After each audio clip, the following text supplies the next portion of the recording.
about your new rebrand, new building, new name, new everything? Gosh, it's funny. Everything just kind of came together. I feel like it's how my career has been, like from conception. When I was like 6 years old and my mother told me I should become a dentist, and I said, okay. It's probably more like, okay. But when I bought the practice 5 years ago, I had this vision that it would be probably a good idea to eventually move into a new space, that we were either going to grow out of it or it would need a remodel and, a fresh look or whatever. And we've just definitely grown out of it. So right around pandemic time, which is a crazy time to think about making a big investment, this opportunity came up to purchase the land to build a building. So on a whim, not really on a whim. I mean, I say that because I think everything. Some shots of tequila. I just think everything for me is kind of like it's calculated and strategic, but it's also like a major leap of faith. I had been working with a broker and I had been talking with my financial planner, and it all made sense, and the opportunity was there. So, leap, I went. Was there a net? You're like, to be continued. Yeah, to be continued, I guess. I think so. I mean, just the support of my team, more than anything, and my family. It's exciting. Does your husband support you? Of course, yeah. It's always so important to have like that spousal support. Yeah. He's been there every step of the way. Just helps with all the household and childcare responsibilities so that I can be a dentist, but also a business owner. And a mom. Don't forget that part. Yeah, well, Mom. I gave him the childcare responsibilities. Oh, you can always give him kisses, suck him in at night. Yeah, he loves you. Yeah, that's pretty much what happens. No, that's not true, but yeah. So with the idea of moving into a new building, I just thought, what better time to consider having the brand better reflect who we've become and evolved to become over the last 15 years.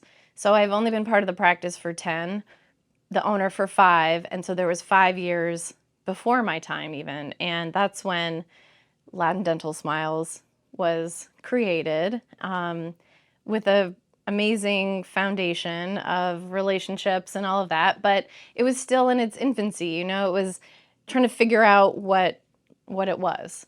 And now 15 years later, we have an identity, and that's really important that our brand reflects that. Yeah. And so we're changing the name from Loudon Dental Smiles, which is, kind of just generic. We're a dental office in Loudon.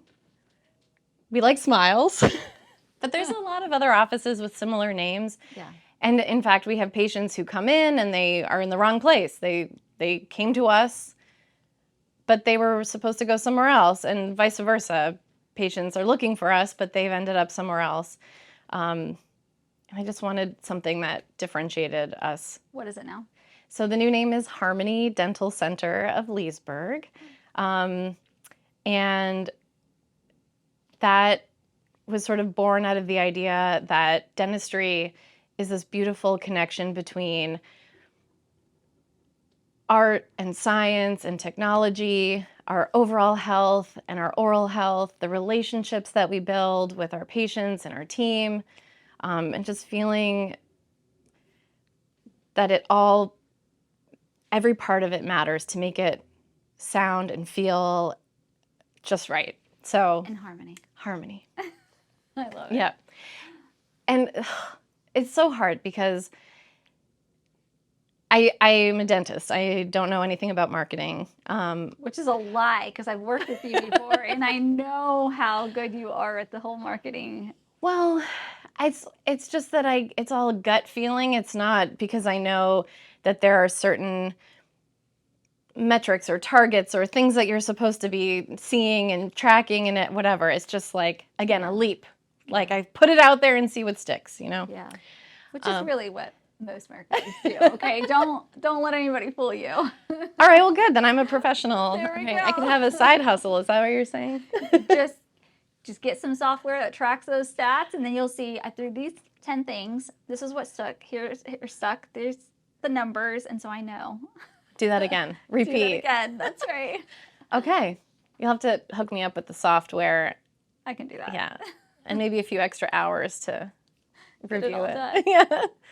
Yep. And so how did the whole rebranding process go? Like, because I know you're really good at design and laying stuff thank out. you. And I see that actually in a lot of orthodontists and dentists and surgeons, plastic surgeons. Yeah. They've It's got that the creative- artistry, right? Yeah. I think that's what has made this profession so great for me is I love to create. And so it sort of seems like a natural extra thing that we do is like how we put our services out there. What does it look like? And the visuals and everything is really important. So it's gone really well. I had a lot of concerns. So we have 15 years of history online with a certain name and the way SEO tracks that and all that stuff. And again, I don't know anything about this stuff. So I'm like, is this a bad move strategically? Like I can live with the name even though I don't love it. It doesn't mean much to me other than the history that's there. But is it a bad move strategically to say goodbye to that and start fresh? So, you know, I asked a lot of friends, colleagues, some professionals, and I know I'm going to practice for another 20 years. So I'm going to be in this building for 20 years. It's 20 years is longer than what I've already put into this. So it makes sense to do it. Yeah. So just kind of in my head on paper, drawing logos, writing things out, you know, thinking about core values and vision and mission and all of that stuff. I thought that was marketing things. Well, I read this really good book that told me what to do. So here we are. But it's gone well. I, lined up a kind of a strategic plan on when the rollout would happen. In dentistry, we book our hygiene appointments 6 months out. So we needed to tell our patients that this was happening at least 6 months before we intend to move into our new space, which will be in the spring. So hopefully sometime in May. 2024, May 2024. So October 1st was our deadline. We pretty much had to have everything ready to go by October 1st.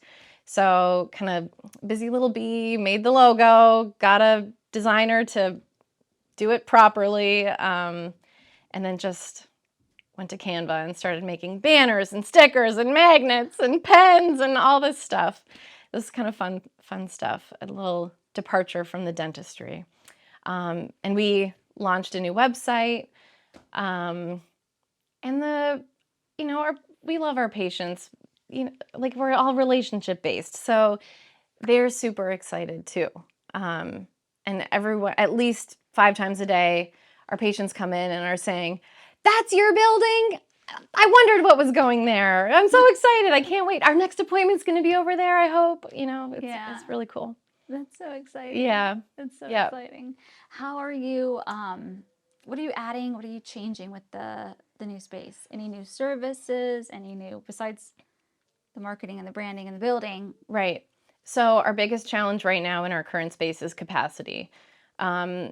Sort of hit a crossroads and had to make a decision to either continue serving our patients the way that we do, and that's by accepting insurance and, working with patients' financial constraints, and grow, or shrink and become more boutique, more concierge. And although our customer service initiatives are all more on the concierge boutique-y side, I love the it's so exciting. There's like an energy in the practice with a lot of activity.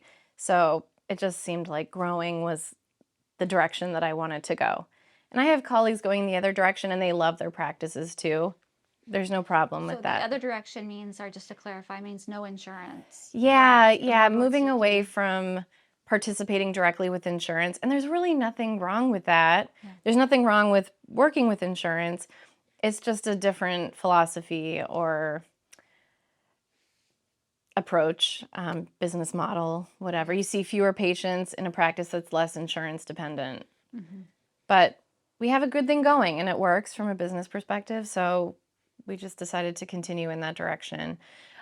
So we want to just expand on our capacity. So that was kind of the main objective to begin with. One thing I'm really excited about is we have a VIP suite that we're building. I call it the Smile Studio. So it's a dental operatory, like a typical one, but connected to it is a really nice sort of consultation lounge space. So I envision being able to sit down and talk with patients about their smile makeovers, Invisalign, more comprehensive cosmetic cases. We can also use it during long procedures when we're doing those full mouth reconstruction cases or a cosmetic case when there's downtime or patients need a break.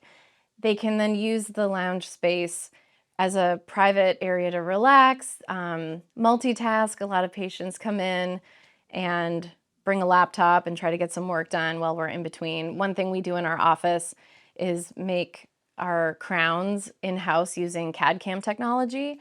And so we are able to prep the tooth, make the crown, and deliver it all in the same day, rather than having to send a patient home for 2 or 3 weeks in a temporary where there's some potential issues like it could break, come off, different things like that. So patients have been loving this addition to our, the way we do crowns in our office. But there's about 45 minutes of time where we're doing the lab work in the background. And that's a great amount of time for someone to be able to put their feet up, take a nap, watch TV, It's like at the airport where they've got Yes. the VIP lounges. Yes, That's what it yes, reminds me of. that's the vision. Like really high-end, luxurious business lounge in an airport or hotel, like a really nice 5-star hotel experience. So I love it. And it's all, yeah. I know you're big about experience as well and relationships. Is that where it stems from, Yes, having the VIP lounge? yeah, definitely. Again, it's a differentiator. Yeah. We want patients to want to come in. Most people don't think of the dentist as a place that they are excited to go, but when we transform those scared or apathetic, whatever it is, they're not excited to come like they are to go to a fancy hotel. Yeah. So you said, I'm going to bring a hotel experience into this. Yes, exactly, exactly. And that's the idea. And even today, I had a lovely patient come in and say, I probably am not the norm, but I just love coming to see you guys. I will never miss a cleaning. I will never miss an appointment. And that's just the best feeling.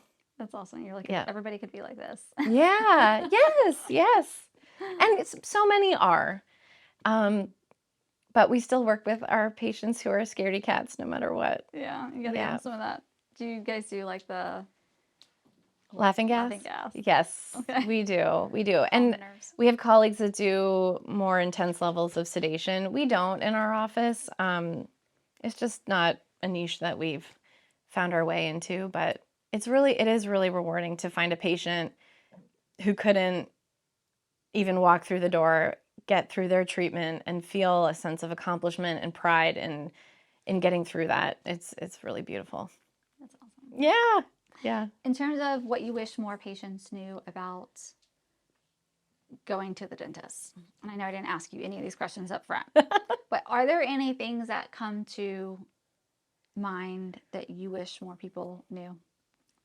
Ask all the questions. And if you're not, and this is really, I think, important in any service industry or anything, and this maybe comes from personal experience, but ask everything that you can don't leave any stone unturned. If you don't feel confident in what was presented, call back. I will get on the phone no matter what and help overcome whatever those questions are, any obstacles to getting treatment, because truly our goal is to help patients get to the end goal, like to achieve their goals, whether that is optimal dental health or just whatever they're capable of doing in that moment. And I don't want anyone to feel afraid to say that I can't do the best, like the premium plan, whatever it is, restore everything,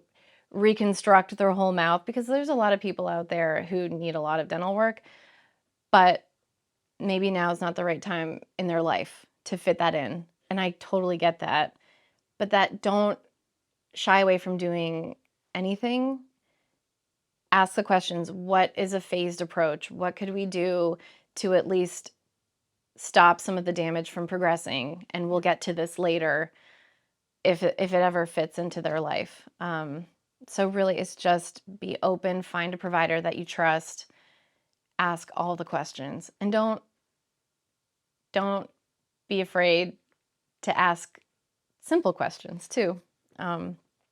It's amazing, and I welcome when patients give me feedback that maybe we didn't communicate something properly. It happened this morning. A gentleman came in and he was disappointed to find out that we got to the end of the first round of his Invisalign, but needed some more aligners because we were 90% there, but we wanted to tweak a few things. And he thought it was just going to be over. And I get that. You can get burnt out on some of those longer treatments, but we want the end result to be perfect or close to perfect, or at least satisfy his objectives. And we weren't quite there, but it was just going to take a little bit more time. And I appreciated that he told me that he wished he had known, or we could have explained that it might have gone a little differently. But so now we know, and we'll be a little more communicative, or, whatever. That's what I was going to ask. How do you address, that's a really good question for me to ask you and for me to ask myself, but how do you deal with constructive feedback? Like, what do you guys have an internal process of handling that, or is it just kind of like? Probably not. I think just honestly, there's no process. It's just humility. Like, I know I don't know everything. I am always interested to do better for myself or for my patients. And for your team. Yes. You're always looking for ways to improve everybody. Yeah. Yes. Yeah. I mean, yes, it seems like I'm never satisfied, that once I've overcome some obstacle or hurdle or something gets perfected, I'm like, what's the next project? On to the next. I never stop. But I always welcome feedback. I want to do better. I want our process to be smoother or more engaging or have better, more predictable outcomes, whatever it is. I mean, if there's a way to improve, I want to hear about it. Yeah. So, or at least the problem, then you can figure out the way. Yeah, definitely. How do you, what's one of the biggest struggles that you've had in your business so far? I think this is probably not just in my industry, in the dental world, but across the board. There are challenges with staffing and labor shortages. It's literally the number one Everyone's answer saying that I've heard. Yeah. So you're not. I've had incredible, I don't want to call it luck, because these are just, I think there's like I don't know if spirituality is the right word, but my clinical team has all come together really well. And I think there's like some divine intervention there. People are put in your path for a reason, right? I've had some challenges with my administrative team over the 5 years of ownership, but I am more excited than ever with the ladies that I have on my team right now. They are just spectacular. Hardest working, smart, sharp, customer service focused, and just really solid team players and lovely people to be around. And I just want More of that. more of that, you know? Put that out in the universe, manifest it. Yep. But my clinical team has always been solid. They've been there. We all are very like-minded. I was going to say, is that how you hire or find people? Do they have the same ethics, values as you, or are you looking for competence? Obviously looking for competency as well, but Yeah, it's all of it. I haven't always made the right choices. But when I'm more real, when I can sit down and have a nice face-to-face conversation, and I just feel more comfortable that we can then talk about the hard stuff. We can do, reviews and talk about constructive criticism, and it's not a scary conversation because they are like-minded. They want to hear the feedback too. Mm-hmm. They want to improve. They want to be better in whatever capacity that happens to be. So just finding people who are open, nice to be around. I'm actually happy to train anybody from scratch. Are you? Yeah, it's hard. You're a people builder then. Yeah. I have a lot of, I used to think that I was, personally, but now I'm at that point of wanting to grow at such a fast rate that I can't dedicate the appropriate amount of time that it deserves. Yeah, that's absolutely true. That is a challenge. Yeah, because it's a lot of one-on-one, and not just your time, but your mental energy as well, or emotional energy. Yes, yeah, that's all of it. Absolutely true. All of it. So I think that you're right. It's cyclical. Maybe there are moments where you have that time and energy, and other times when you don't. And then sometimes it's the applicants that you have and what you're willing to work with, their skills or their personality. And personality always wins. Oh, That's yeah. what I'm learning. Oh, yeah. Pick the personality, and if there's any training that needs to happen, then yes, it'll happen. Yeah, yeah, definitely. Yeah, no, that's such a difficult thing, and that's what I'm hearing from a lot of business owners is like, we get into business to do our thing. We love the client aspect, the client experience, but then we're like, wait, we can't do it by ourselves, so we need help. And then it's like, oh, now we've got to be trainers and managers and accountability partners and right. And some people are all for it, Yeah. and some are not. And you find that out as you're working through it. Yeah, no, I know. And what do they say? Not everyone's supposed to ride the bus with you the whole journey. I don't know. Yes. And that's hard though, because and that's been my biggest challenge when I've been doing it is I fall in love with people and I love the person.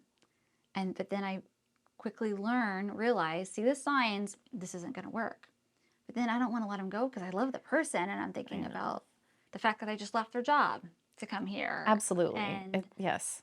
All these other situations. So then it becomes such a hard spot for me personally, even though it's not going to be a good fit. But something I have learned is you've got to do that quickly, at least for me. Yeah, you're right.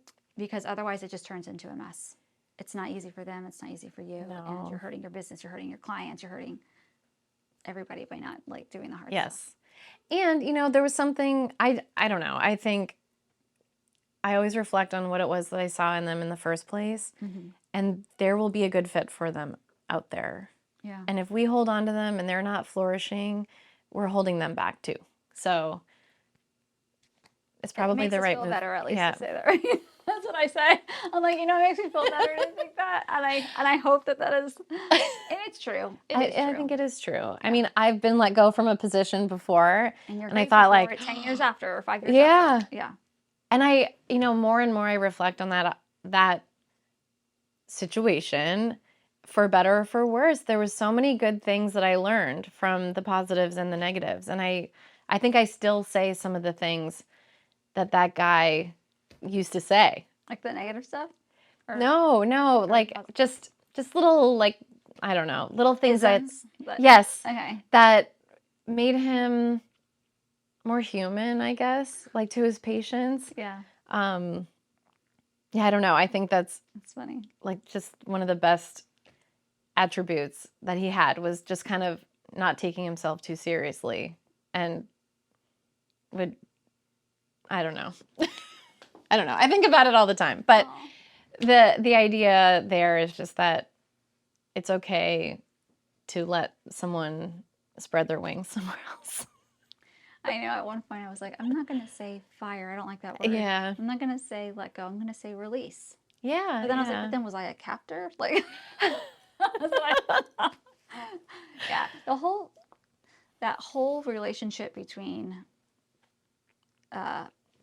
hiring or manager or boss, whatever word you want to put on there, team leader and employee, it's such an interesting dynamic. Like Lil, I consider her like a homegirl. Like I will reach out to her. Like I could talk to her. Like in between these podcast episodes, we talk about the deepest stuff. Yeah. Right? And so that's the type of relationship I want with everybody. Yeah. But then it gets difficult because not everybody is supposed to be on the bus. Right. And or they don't want to share, and that's okay. Yeah. Oh, yeah. It's good to, I'll still share. Yeah. Yeah, they may just want to listen. They don't, it might not be a two-way street. I don't know, but that's okay too. But it's a hard relationship when that is your style because it's not for everybody. But moving on, tell me a little bit about, now you don't just do though, you're not strictly a cleanings and Invisalign practice. Yeah. Right. So we're a general dentistry office, which really means we can do anything. But, there are certain procedures that require more advanced training. And so as a general dentist, I can decide what that is. So I happen to really enjoy doing smile makeovers and cosmetic stuff. So What's a smile makeover? It's anything. Any dental procedure can be involved in a smile makeover. It's whatever it takes to make a person smile what they want it to be. It could be brighter, just whitening. It could be as simple as just whitening their teeth. But truly what we're talking about is restoring damaged teeth from wear, chipping, grinding, old, failing restorations, anything from trauma to missing teeth that are congenitally missing, so they were born without that tooth. Or what do you mean by trauma? Could be like car accident or getting hit in the face. How many kids have like gone over the handlebars on their bike and knocked out a front tooth? Like too many, or broken a tooth off, and it's just it stays with you for your whole life. And there are so many patients who come in, and we really just start our new patient experience or examination with a conversation. We want to get to know a little bit about them. You can't help but look at their teeth as they're telling you these stories or whatever, a little bit about themselves. But then we look at everything, we point out whatever we see, and it's not meant to be judgmental or critical in any way. It's really just to see what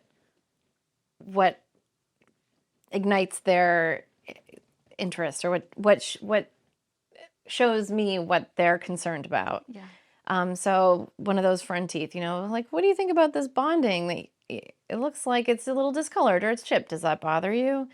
If they say no, then we move right along. If there isn't a problem with it, like it's not decayed or broken or anything, we can move right along if it really doesn't bother them. It's interesting though, some people think that a simple fix that I think is, not too much money, like $200 or something, they think it might be $2,000, so they are hesitant to say that it bothers them. So sometimes they'll interject and say, well, if you're ever interested, that would be just a simple filling replacement. And we can make it look really nice. Does that sound like something you would want to do? Oh, yeah, definitely. Okay, well, now we've opened the door a little bit. Yeah.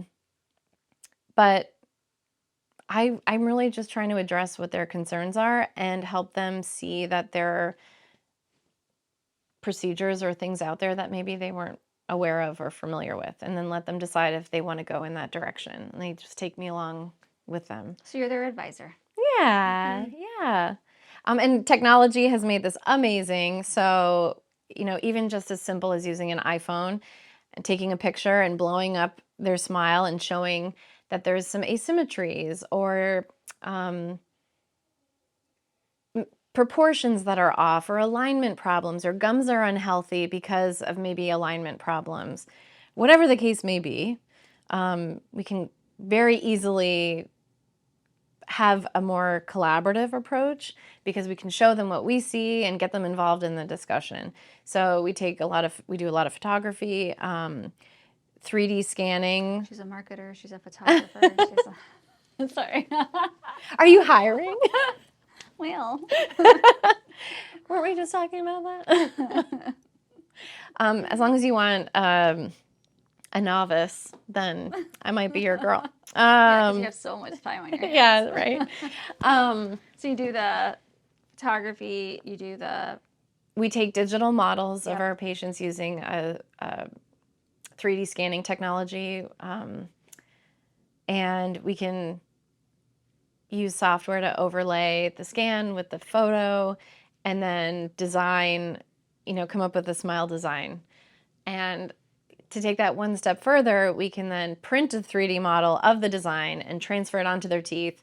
And then we take these really Pop it right fun, on, right? yeah. We put it right on their teeth and then we take before pictures, but then after photos and show them the difference and really allow them to connect emotionally with what it might feel like to have that smile. It's kind of like we were looking at getting like a pool installed in our backyard. Yeah. And they come out and they take the picture and they get the survey and they lay it out and they put it in your backyard and you see it.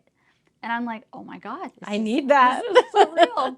Then I dropped the price point. And I'm like, okay, we're going to make this happen. We got to figure it out. Well, that's it, right? You have to know what you want. That's right. To know what you're saving for. What does it cost? So, these are higher ticket dental procedures, depending on what's involved. Like I said, it could be as simple as whitening, but you could spend $40,000, $50,000 on a full mouth reconstruction or more sometimes, depending on if there's missing teeth, implants, whatever. But if you don't even know that that's what your goal is, you're definitely not thinking about saving money for it. And most people, it gets the wheels turning and then they start putting money away or they find ways, Yeah. We have a lot of options available. I won't get into it, but that's what my financial coordinator does. She helps them bring that dream to reality. Yes. And she's the same. I mean, she'll sit down with a patient, find out what their goals are, connect with them, and then help make it fit in their life, in their budget. Yeah. Because everyone deserves a smile that they're proud of and They're not afraid to hide. Yeah, Right. yeah, exactly. So do you actually have time to do like fun stuff outside of work and family? Like, what do you do for fun? Well, right now we're super into our kids' sports, which is hilarious. I mean, they start young, right? So I think it's hilarious to say that because my oldest is only 7, but they just had their playoff baseball game, and I mean, like, talk about proud mommy moments. He hit like a line drive into the outfield and got 2 RBIs, and I mean, like, everyone was on their feet for this like 7-year-old little league game. Were you like, are you the crazy like mom screaming? I am, just so you know. Yeah, no, I mean, I cheer on. I'm a clapper and a cheerer honor. So like I know all the kids' names. Okay, so you're not crazy. You're kind of more of the modest. I mean, I will yell at my kid for like playing in the dirt out there, but no, I'm jumping up and down, screaming. People looking at me, being like, "Oh, that's Yusuf's mom." So what I do, I decided to coach this year. So stop. At least let my screaming have football. Oh my God, just, good for you. You know what though? Before I started the season, I knew nothing about football. Now you're an expert. Now I'm like talking to the refs. I'm like, hey, you got to call that one. Aw, that's funny. So we're doing teen sports Yeah, for the kids kids. sports. I have a group of really close friends here. One is one of my dental school classmates. I think she was on your podcast too.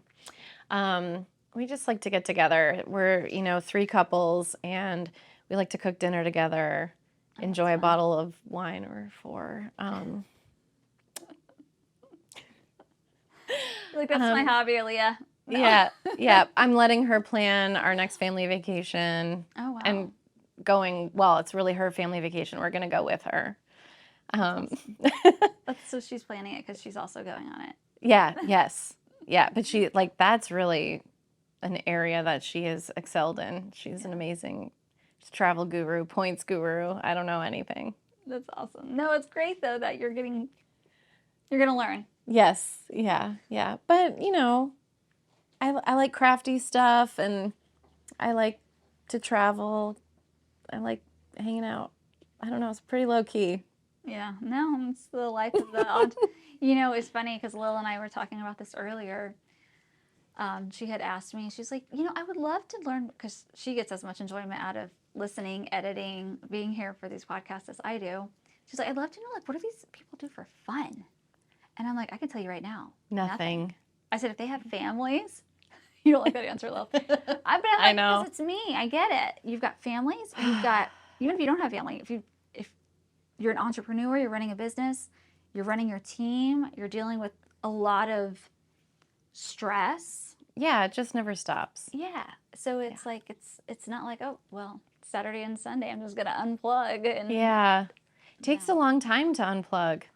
In fact, I think what I really do for fun is like marketing campaigns in Canva. Thank you. Ditto.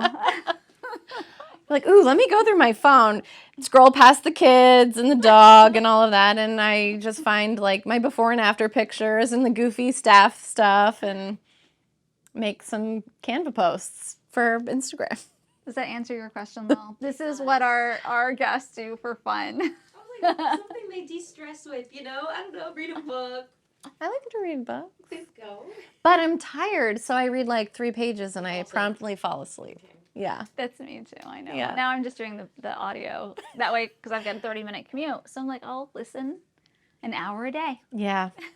That's good. My commute's not long enough. It's only like 10 minutes. And it's immediately like from the office to daycare, pick up the kids, to elementary school, pick up my other son, home, dinner, sports, bedtime, 30 minutes on the couch, asleep. Yeah. No, I know. Back to bed. Do it all again. Yeah. I know. It's like, it's crazy. We are like Wonder Women when it comes to just. I don't want to be. I don't want to either. But when you think about it, it's a lot that working. Yeah. Not even working, just mothers in general. Yeah. But when you add on also running a business. Yeah. I feel really blessed though. My team really gets it. They don't. If I'm having a bad day, they get it. Or if I'm running late, like I expect them to be on time. Yeah. Yeah. So here's a great example. One of my team members said we should have margaritas on Friday. So I like rush into planning mode. I borrow a margarita machine. Well, don't get any ideas. Out to a neighbor, like my neighborhood Facebook group, secure a Margaritaville margarita machine. This was in May, maybe, like around Cinco de Mayo, I think. I still have it. It's at the office. I essentially stole it. She texted me yesterday and said, "Can I have my margarita machine back?" You're like, what machine? I was like, oh my God. Yes, I look at it every day. It's in my office on my desk. Do you use it though every Friday for? No, we did it the one time. The one time. The one time. Okay. Mm-hmm. Yeah. Well, see, unfortunately for my team, I don't drink at all. So, if anything, it's like I like to eat though, so we have lunch. Well, there you go. And we're always eating breakfast or well, lunch. and you're in like a great area. We just walk. Yeah. If I had gotten out of the office earlier, I was going to try to go to South Street Under or something and grab. They're yummy. Yeah. The soup. Do you like the the soup? Yes, the Potato leek. leek. Yes, ma'am. High five. That's the best. Yeah. Everybody. So good. With the ciabatta, I mean, I know. I'm like, oh, please give me 4 pieces of bread. yeah. Because sometimes I only give you 3. I'm like, darn it. I know. Not that I need that 4th, but I need more to scoop up the that's right. residual. It's good. All right. So just to wrap things up, I know you've got a lot coming up, but is there any like advice, tips, projects that you would like to share with our listeners? I think trust your gut, take a leap, have good advisors. Your eyes got really big on that You one. need a good CPA who can tell you that it's okay to leap first. That's your parachute. Yeah, just lining up a good team, good advisors, and letting them make your dreams come true. That's it. I love it. Thank you so much for being a guest on the Al-Anon podcast. Thanks for It was inviting so good me. having you and seeing you. Yeah, you too.